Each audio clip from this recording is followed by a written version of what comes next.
There is a quiet strength in moving through the world, as though the small tremors cannot shake your ground, as though the whispers do not reach your ears, as though the sharp edges of other people's expectations glide past you without drawing blood. Acting as if nothing bothers you is not a performance of indifference, nor is it a denial of pain. It is a declaration.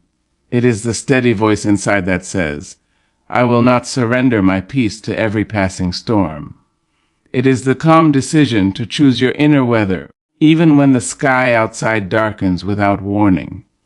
You learn early, if you are paying attention, that the world has opinions about who you should be, how loudly you should speak, how softly you should love, how quickly you should forgive, how long you should remember. The world can be generous with its advice and stingy with its compassion. It will try to hand you a script before you have learned your own name. Acting as if nothing bothers you is the art of folding that script, placing it gently back into the world's hands, and writing your own lines in ink that does not fade. This posture does not grow from numbness. It grows from wisdom. It is born in the long nights when you have cried into a pillow and discovered that your tears are teachers, not tyrants. It grows when you have been misunderstood and learned that clarity does not always come from explanation, but from consistency. It grows when you have been wounded and realized that healing is not loud, not flashy, not rushed, but patient and exacting. Acting as if nothing bothers you is what happens when you have met your pain and refuse to let it be the author of your life. There will be days when the world tests you. Someone will speak carelessly and call it honesty. Someone will look at your success and call it luck. Someone will measure your worth by a ruler that bends in their favor. In those moments, acting as if nothing bothers you is not silence born of fear. It is silence born of discernment. You learn that not every challenge deserves your energy. Not every accusation deserves your defense. Not every misunderstanding deserves your breath. You learn that your peace is not up for debate. This power is subtle. It does not announce itself with clenched fists or raised voices. It arrives quietly like a sunrise that does not ask permission to appear. You walk into rooms without shrinking, without puffing yourself up, without apologizing for the space you occupy. You listen more than you speak, and when you speak, your words are chosen, not thrown. You move with the confidence of someone who knows that their value is not on trial, and therefore does not need a jury. Acting as if nothing bothers you does not mean that you do not care. It means that you care deeply about the right things. You care about your integrity.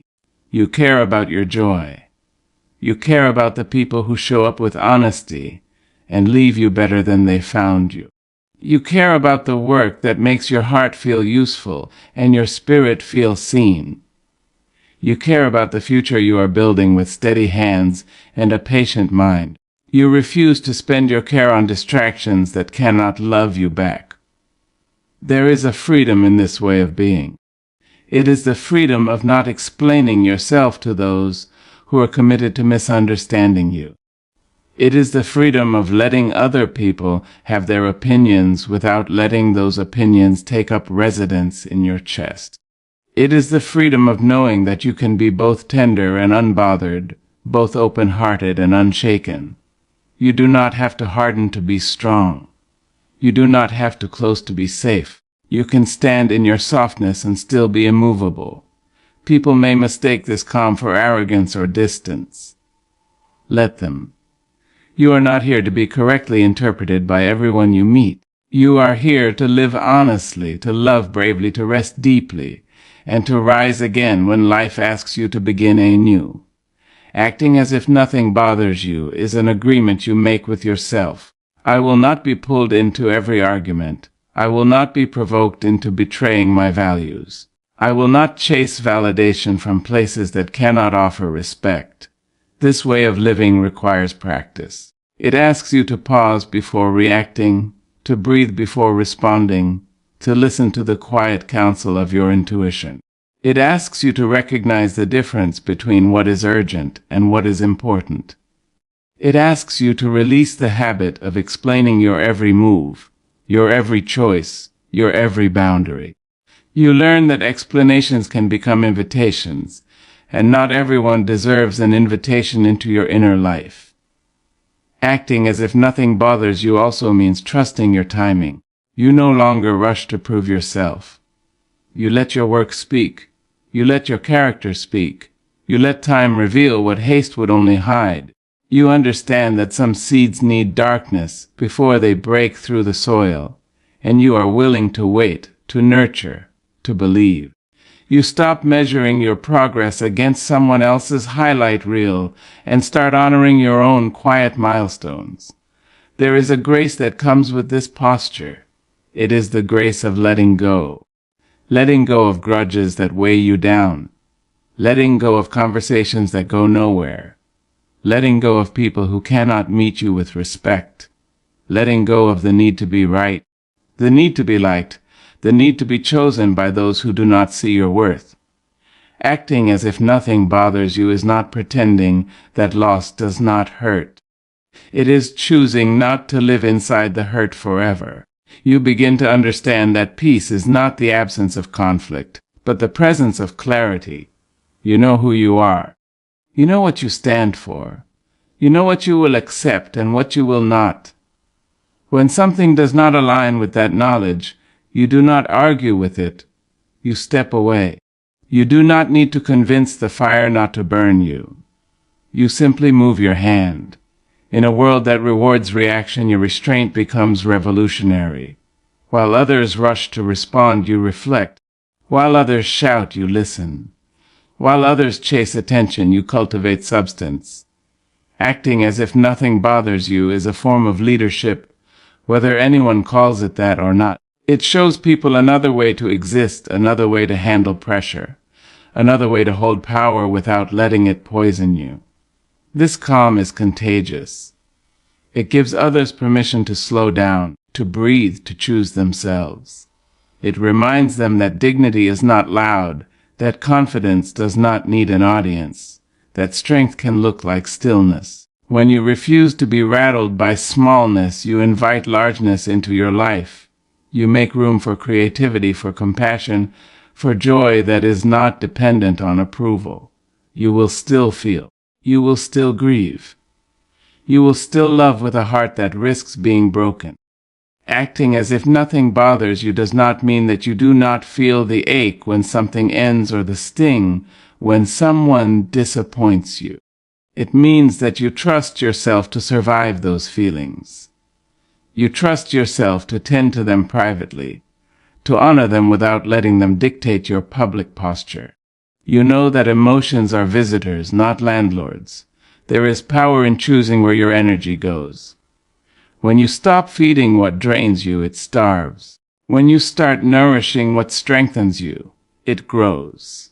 Acting as if nothing bothers you is the discipline of directing your energy toward your purpose, your healing, your joy. It is the understanding that you cannot control everything that happens to you, but you can control what you carry forward.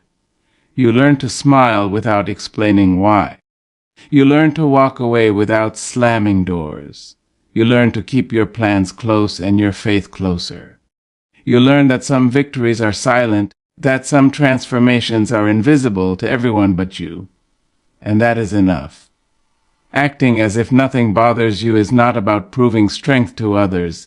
It is about protecting it for yourself. This posture also teaches you patience with people. You stop expecting perfection. You stop taking every misstep personally. You recognize that everyone is fighting a battle you cannot see, and you choose kindness without self-sacrifice. You offer grace without erasing your boundaries. You understand that forgiveness is not forgetting. It is remembering without allowing the memory to control you. When challenges come, and they will, you meet them with steadiness. You ask, what is mine to do here? What is mine to release? What lesson is waiting inside this moment? Acting as if nothing bothers you does not mean that you avoid hard conversations or difficult decisions. It means that you approach them with composure, with respect, with an eye toward resolution rather than drama. You begin to notice how much noise you used to carry, the need to respond to every comment, the urge to defend every choice, the habit of replaying conversations long after they ended. Acting as if nothing bothers you quiets that noise. It gives your mind room to rest, your spirit room to expand. In that quiet, you hear your own voice more clearly and it guides you home. This way of being is an act of self-respect. It says, I value my peace enough to guard it. I value my time enough to spend it wisely. I value my heart enough to keep it safe without locking it away. Acting as if nothing bothers you is not a mask, it is a mirror. It reflects back to you the strength you have always had, waiting to be claimed.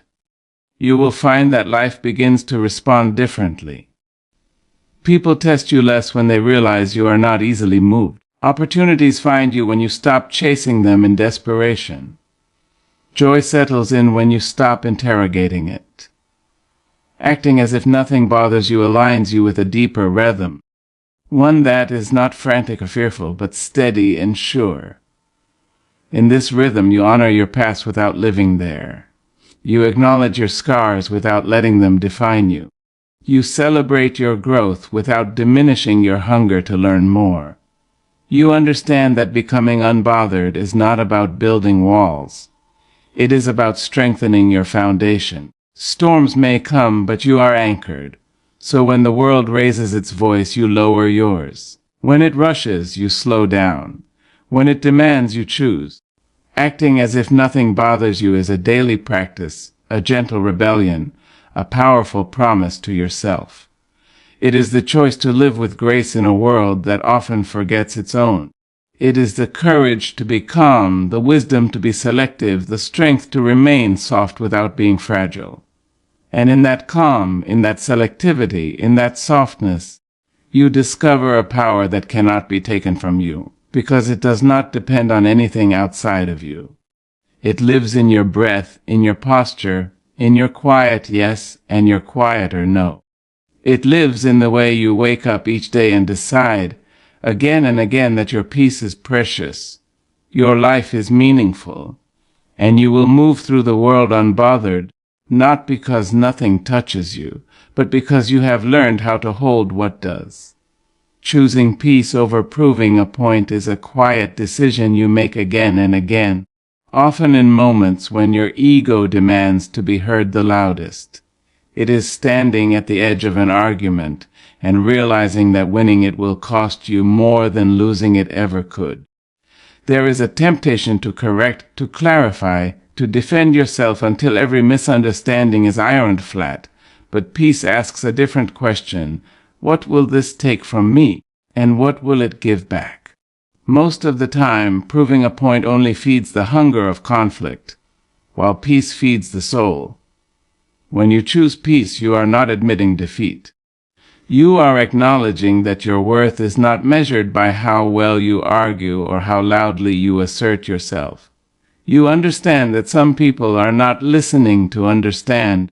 They are listening to reply, and no amount of logic will reach a closed heart. In those moments, silence becomes a form of intelligence. You step back not because you are afraid, but because you are aware. You refuse to wrestle with chaos and call it communication. There is strength in letting others have the last word when the last word carries no truth that can nourish you. Choosing peace means recognizing that being right does not always mean being at rest. You may win the conversation and lose your calm, win the argument and lose your dignity, win the moment and lose your energy for the day. Peace teaches you to value your inner state more than external validation, to protect your nervous system as carefully as you protect your reputation. This choice requires emotional maturity. It asks you to pause before reacting, to notice the tightening in your chest, the quickening of your breath, the urge to strike back with words sharpened by frustration. Instead of obeying that urge, you let it pass. You breathe. You remind yourself that not every misunderstanding needs to be corrected and not every challenge needs to be met head-on. Some battles dissolve the moment you stop feeding them. Choosing peace also reshapes your relationships. You stop engaging in endless cycles of explanation with people who are committed to misunderstanding you. You stop negotiating your boundaries to keep others comfortable. You learn that peace sometimes looks like walking away from conversations that drain you, declining invitations that come with hidden costs, and releasing the need to be seen as reasonable by those who thrive on conflict. This way of living sharpens your discernment. You begin to see the difference between conversations that build and conversations that bruise. You invest your voice where it matters and conserve it where it doesn't. You realize that your silence can be more powerful than your strongest argument, especially when it is rooted in self-respect rather than resentment. Peace becomes an internal alignment, a sense of being at home within yourself regardless of external noise. Over time, this choice changes how you move through the world. You become less reactive, more intentional. You listen more, speak less, and when you do speak, your words carry weight because they are not scattered carelessly. You stop proving and start embodying. You let your actions, your consistency, and your calm do the talking, knowing that a life lived in peace speaks louder than any argument ever could. Remaining soft without becoming fragile is a balance learned through experience, not theory. It is the understanding that tenderness and strength are not opposites but partners, each giving meaning to the other. Softness is the ability to feel deeply, to listen with an open heart, to respond with empathy rather than armor. Fragility, however, is what happens when softness is left unprotected. Learning the difference allows you to move through life with warmth without allowing every passing hand to leave a bruise. Softness is often misunderstood as weakness because it does not announce itself loudly. It does not clench its fists or raise its voice to prove its presence. Yet it takes immense courage to remain gentle in a world that rewards hardness. Remaining soft means choosing kindness when bitterness would be easier, choosing understanding when judgment feels justified. It is allowing yourself to care without needing guarantees, to love without demanding control, to hope without denying reality. Not becoming fragile requires boundaries. Boundaries are not walls built from fear, but fences built from self-respect. They allow connection without collapse. You learn that you can be compassionate without being consumed, generous without being depleted, open without being exposed. When you honor your limits, your softness becomes sustainable rather than sacrificial. You stop giving pieces of yourself to places that cannot hold them with care. This balance is shaped by discernment. You begin to recognize who deserves access to your vulnerability and who only wants proximity to your energy. You stop mistaking attention for affection and intensity for intimacy. Remaining soft means you do not harden your heart after being hurt, but you do sharpen your awareness. You allow wisdom to grow where naivety once lived. Each experience refines you, teaching you how to stay true without staying unguarded. There is a quiet confidence in this way of being. You no longer feel the need to toughen your exterior to survive. You trust your ability to recover, to heal, to adapt. You understand that resilience is not about never breaking, but about knowing how to rebuild without losing your essence. Your softness becomes a source of power, drawing the right people closer while naturally repelling those who thrive on dominance or manipulation. Remaining soft without becoming fragile also deepens your relationship with yourself. You speak to yourself with patience instead of punishment. You allow yourself rest without guilt, growth without shame. You honor your emotions without letting them run your life. In doing so, you model a different kind of strength, one that is rooted in self-acceptance rather than self-denial. As you live this balance, you realize that softness is not something to be outgrown, but something to be protected. It is the part of you that creates, that nurtures, that believes in possibility even after disappointment.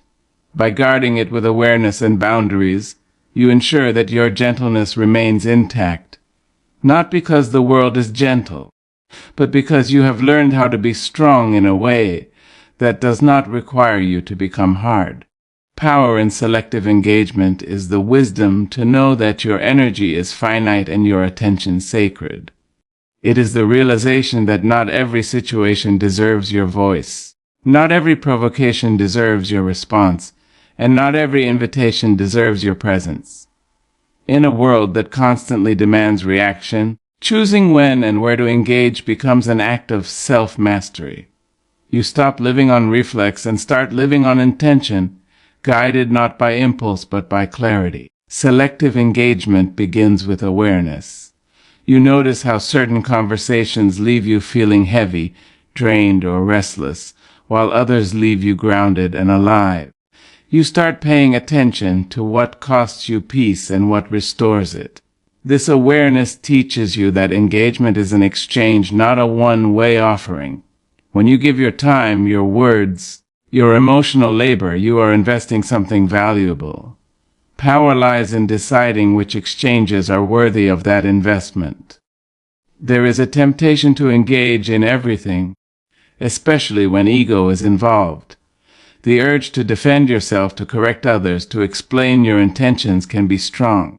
Selective engagement asks you to pause and ask whether clarity will truly be received or merely contested. You learn that some people are not seeking understanding but validation for their own position. Engaging with them does not create resolution, only repetition. With discernment, you step back, not because you lack the words, but because you respect their weight. This practice reshapes how you handle conflict. Instead of meeting every challenge head-on, you choose which ones align with your values and goals. You understand that silence is not surrender when it is chosen consciously. Sometimes the most powerful response is absence, the refusal to participate in cycles that lead nowhere. You allow situations to reveal themselves without interference, trusting that truth does not require constant defense. Selective engagement also refines your relationships. You become intentional about who has access to your thoughts, your struggles, your dreams. You stop oversharing with people who have not earned your trust. You stop explaining your boundaries to those who benefit from crossing them. This selectivity does not make you distant. It makes you precise. The people who remain in your inner circle feel the difference. Your presence becomes more meaningful because it is not scattered. In professional spaces, this power is equally transformative. You no longer feel obligated to participate in every debate or react to every opinion. You contribute when your input adds value, not when it merely fills space. Your words gain authority because they are not frequent or frantic. You listen carefully, observe patterns, and speak with purpose. Selective engagement positions you as someone who is thoughtful rather than reactive, composed rather than combustible. Emotionally, this discipline protects you. You stop absorbing other people's chaos as if it were your responsibility. You recognize that empathy does not require self-abandonment. When someone projects their anger, insecurity, or frustration onto you, you decide whether to receive it or let it pass. You understand that engagement is consent, and you are allowed to withdraw consent at any time. This power grows stronger with practice. At first, disengaging may feel uncomfortable, even wrong. You may worry about being misunderstood or judged as indifferent. Over time, you realize that peace does not require universal approval. You become comfortable letting others sit with their interpretations while you remain anchored in your truth. Selective engagement teaches you that your self-worth does not depend on managing how others perceive you. There is also a spiritual dimension to this practice. By engaging selectively, You create space for reflection, creativity, and inner alignment. You are no longer constantly pulled outward by noise and demands. You return to yourself more often. In that stillness, your intuition sharpens. You sense when to step forward and when to step back. You move in harmony with your values rather than against them. Selective engagement does not mean disengagement from life. It means engaging deeply with what matters. You show up fully for your purpose, your growth, your healing. You invest in conversations that inspire learning, relationships that encourage mutual respect, and challenges that align with your evolution. Everything else becomes background noise, no longer capable of derailing you. As this power settles into your life, others notice the shift. You appear calmer, more grounded, less available to drama. Some may try harder to provoke a response uncomfortable with your restraint. Others will respect it, sensing the strength behind your calm. You no longer chase understanding or validation. Your energy speaks before your words ever do. Selective engagement teaches you that you are not required to attend every argument you are invited to. You do not owe your emotions to people who misuse them. You are allowed to conserve yourself. In choosing when to engage, you choose yourself repeatedly, honoring the quiet authority that comes from knowing your limits and living within them, guided by intention rather than reaction, rooted in awareness rather than urgency, moving through the world with a steadiness that does not need to announce itself. Guarding inner peace like a sacred duty begins with the understanding that peace is not something you stumble upon by accident, but something you choose with intention. It is not fragile, yet it requires care. Just as sacred things are protected, honored, and not handed casually to everyone, your inner peace asks for discernment. You start to realize that your calm is not negotiable, not a reward for good behavior from others, and not something to be sacrificed to keep the world comfortable. Inner peace is shaped by what you allow into your mind.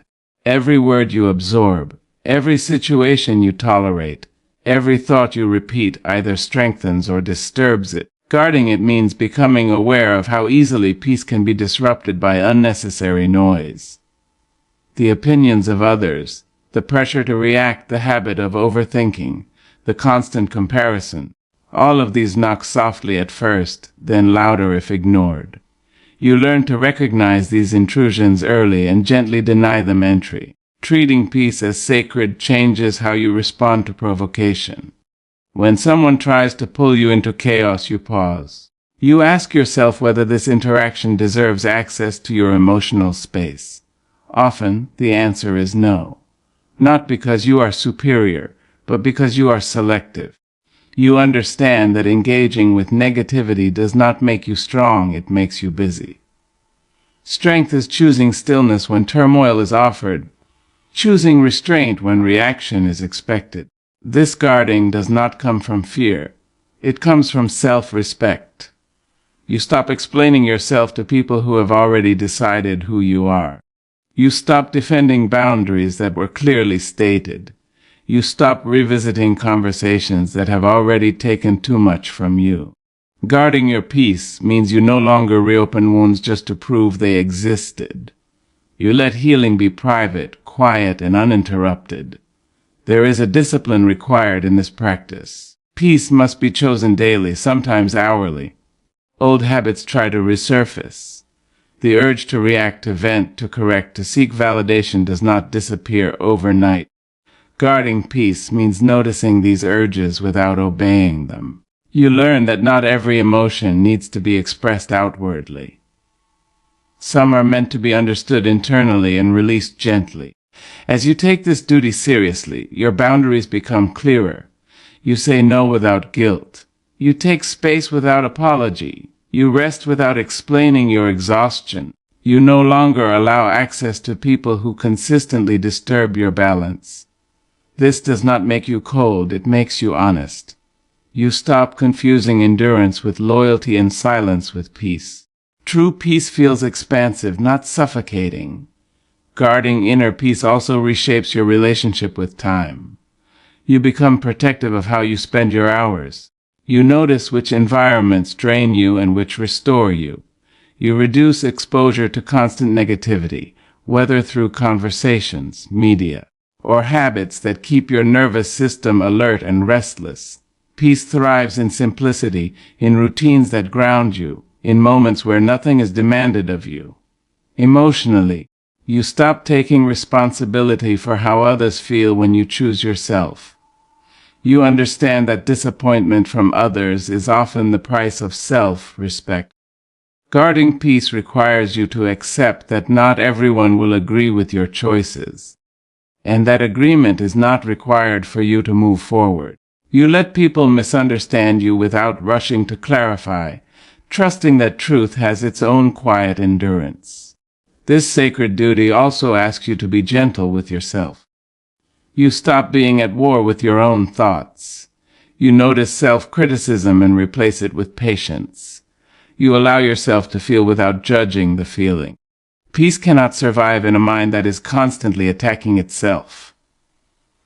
Guarding it means learning to speak to yourself with kindness, even when you fall short, even when progress feels slow. Over time, this commitment changes your presence. You become calmer without trying. Your reactions slow. Your decisions feel more grounded. People may sense that you are no longer easily shaken. Some will admire it. Some will resent it. Neither response changes your path. You are no longer available for emotional tug of war. You are rooted, and roots do not argue with the wind. Guarding inner peace does not mean isolating yourself from life. It means engaging with life on your terms. You still feel deeply, love openly, and care sincerely, but you do not abandon yourself in the process. You learn that peace and passion can coexist, that strength does not require hardness, and that calm can live alongside ambition. This duty also teaches you to forgive differently. You forgive not to reconcile, not to reopen doors, but to remove the weight from your own spirit. You forgive to reclaim energy that was trapped in resentment. Guarding peace means you do not carry grudges like proof of loyalty to pain. You choose lightness not because others deserve it, but because you do. As this practice deepens, you stop waiting for perfect conditions to feel at ease. Peace is no longer postponed until life becomes easier. You create it now, in imperfect circumstances, in unfinished chapters. You understand that chaos may exist around you, but it does not have to live inside you. Guarding inner peace like a sacred duty means you stop treating calm as optional. You stop sacrificing it for approval, urgency, or fear of missing out. You honor it in small decisions, in the way you speak, in the way you listen, in the way you walk away. Peace becomes the standard by which you measure everything else, a quiet compass guiding what you accept and what you release, what you hold close and what you leave behind, knowing that once you learn how to protect this inner sanctuary, you move through the world differently, not untouched by life, but unruled by it. Unbothered living as a daily practice begins with the conscious decision to prioritize your inner calm above the trivial urgencies of the world. It is not a state of ignorance or detachment from reality, but a deliberate choice to navigate life with clarity and grace, refusing to let minor disturbances dictate your mood or actions. Each day offers countless opportunities to react, to be provoked, to allow circumstances or people to disrupt your peace. And unbothered living is the quiet rebellion against that pattern. It is the understanding that your energy is precious, and once given to chaos, it cannot easily be reclaimed. To live unbothered requires self-awareness. You start noticing the triggers that disturb your equilibrium, the habitual reactions that pull you into arguments or frustrations, the old patterns that allow small annoyances to swell into larger storms. With awareness comes choice. Instead of reacting automatically, you pause. You breathe. You remind yourself that not every comment, not every criticism, not every delay or misunderstanding requires a response.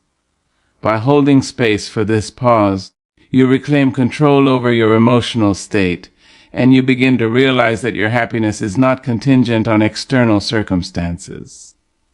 This practice also involves detachment, not from life itself, but from the need to control or be validated by it. You stop chasing approval from those who are unwilling or incapable of giving it. You stop bending yourself into shapes that suit others' expectations. You accept that not everyone will understand you, and that understanding is not a prerequisite for your peace. In this way, unbothered living is a form of empowerment.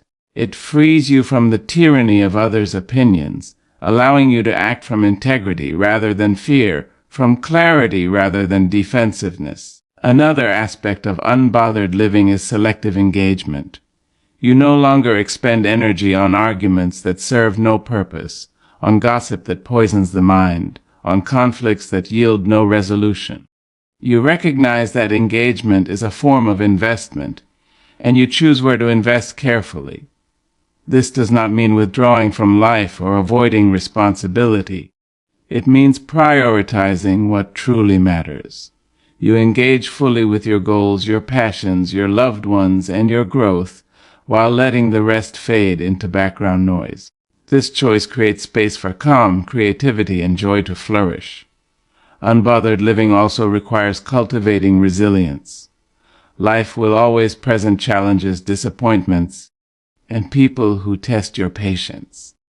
Being unbothered does not mean denying the impact of these experiences, but it does mean refusing to allow them to settle permanently in your mind or heart. You feel, you process, and then you release. You understand that holding on to anger, resentment, or frustration only prolongs discomfort.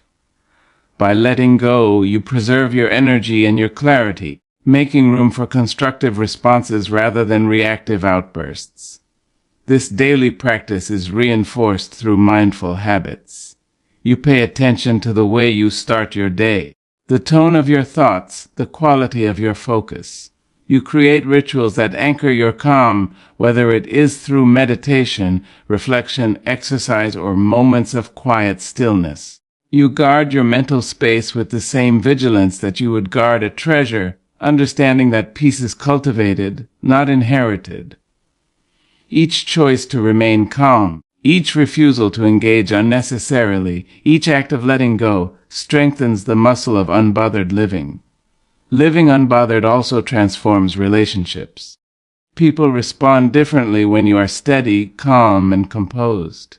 Some may be unsettled by your lack of reaction, while others will be drawn to the security your presence provides. You no longer allow emotional manipulation or drama to dictate how you interact. You maintain boundaries with grace and firmness, demonstrating that calmness is compatible with strength. By modeling unbothered living, you also give others permission to consider a different way of responding, creating ripples of composure and clarity around you. Importantly, unbothered living nurtures self-respect and self-love. You recognize your worth and protect it by choosing what deserves your attention and what does not. You stop over-apologizing for your existence, stop over-explaining your choices, and stop justifying your boundaries to those who would challenge them. Every act of restraint, every decision to preserve your peace, becomes an affirmation that you matter. You are not giving in to indifference, you are giving yourself priority, and this priority is non-negotiable. Over time, practicing being unbothered reshapes your perspective on life. Minor irritations lose their power. Criticism is filtered through discernment rather than ego. Delays, disappointments, and misunderstandings are met with patience rather than panic. You learn to differentiate between what is urgent and what is important, between what requires action and what requires acceptance. This clarity reduces stress, increases focus, and enhances emotional intelligence. Ultimately, unbothered living as a daily practice is about freedom. It is the freedom to experience life fully without being consumed by it. It is the freedom to love, to create, to work, and to grow without unnecessary interference from the noise around you. It is the realization that peace is not found in perfect circumstances, but in the cultivation of a steady mind and resilient heart. Each day you practice, you reinforce the truth that your well-being is yours to safeguard, and that by choosing calm over chaos, you create a life that is anchored, purposeful, and profoundly powerful,